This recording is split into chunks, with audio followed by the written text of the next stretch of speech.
যে আপনারা দেখছেন যে পাটালি বসানো হচ্ছে, আপনাদের ঘরে ঘরে পৌঁছে যাবে এই পাটালি গুড়গুলা। আমরা খুব যত্ন সহকারে এই কাজগুলো করে থাকি।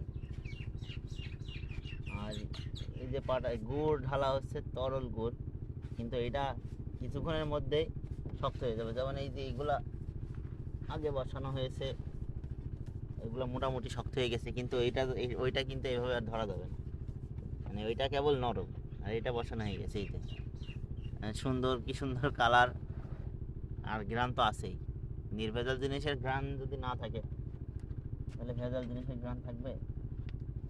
আমরা এইভাবেই কাজ করছি সারা বাংলাদেশের জন্য। সারা বাংলাদেশের মানুষ আমাদের কাছ থেকে গুড় নেয়, তাদের বিশ্বাস আছে যে আমরা নির্ভেজাল গুড় প্রস্তুত করি।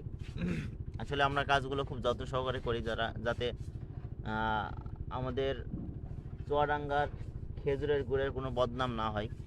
অনেক অসাধু ব্যবসায়ী আছে যারা বিভিন্ন ভেজাল মিশিয়ে গুড় তৈরি করে, এবং অনলাইন থেকে গুড় নিয়েও অনেকে প্রতারিত হন। সেই ক্ষেত্রে আপনারা একটু যাচাই বাছাই করুন যে আপনারা কোথা থেকে কি নিচ্ছেন, কি খাচ্ছেন, এবং তারা কিভাবে প্রোডাকশন করে, সেই বিষয়গুলো আপনারা সব কিছু দেখে সেই তাদের প্রতি মুগ্ধ হয়েন না। আসলে এমনও কিছু অনলাইন পেজ আছে যারা সুন্দরভাবে ভিডিও করে, তাদের ওয়েবসাইট আছে। আমরা যেমন ছোটোখাটো পেজ নিয়ে ব্যবসা করি, তো আমাদের অনেকে হয়তো ভাবতে পারেন যে এরা ছোটো ব্যবসায়ী, আর অনেকের ক্যামেরা কোয়ালিটি ভালো, ক্যামেরা এবং সব কিছু সেট আপ তাদের আছে। সেট আপ দেখে তারা আপনারা গুড় কিনছেন নির্ভেজাল হিসাবে, কিন্তু আসলে তারা নির্ভেজাল গুড় আপনাদেরকে দিচ্ছে না, তারা ভেজাল গুড় মিশিয়ে দিচ্ছে। আপনাদের ঘরে ঘরে ভেজাল গুড় পৌঁছে দিচ্ছে। আপনারা ক্যামেরায় দেখে ভেবেছেন, হয়তো ক্যামেরা বা তাদের সেট আপ দেখে ভেবেছেন তারা নির্ভেজাল গুড় নিয়ে কাজ করে। আসলে সব কিছু আপনারা দেখুন, আমরা একবারে মাঠ পর্যায়ে থেকে কাজ করি, আর আমাদের গুড়ে ভেজালের কোনো সম্ভাবনাই নাই।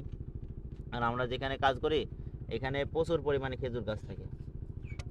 এইভাবেই পাটালি গুড়গুলো বসানো হয়। এই গুড়গুলো আর 10-15 মিনিটের ভিতরে শক্ত হয়ে যাবে। এটা আল্লাহর নিয়ামত।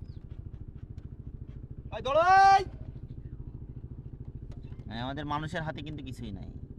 আমরা জাস্ট বানাচ্ছি, আমাদের তাক আছে, সেই তাকে বানিয়ে আমরা নামাচ্ছি, ঢালছি।